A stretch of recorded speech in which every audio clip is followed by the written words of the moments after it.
அவங்களுக்கு ரவுண்ட் வெட்டிட்டேன். அதுக்கப்புறம் இவங்க சரி நல்லா தாங்க மீன் அப்படின்னு அவங்களே கொடுத்தாச்சு. அன்னைக்கு வணிக பிரசாதத்தில் நம்ம பார்க்கும்போது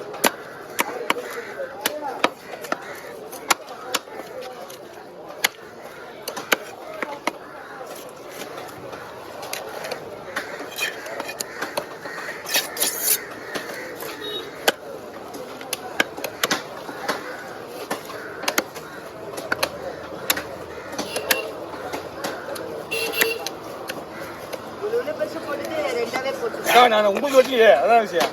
இது 2 பொருள் வெட்டினா பிரச்சனை போவாது. ஆமா வா வா வா 250 ரூபா கொடு போட்டுக்கா. இல்லாத நேரத்துக்கு சூப்பரா போவோம்.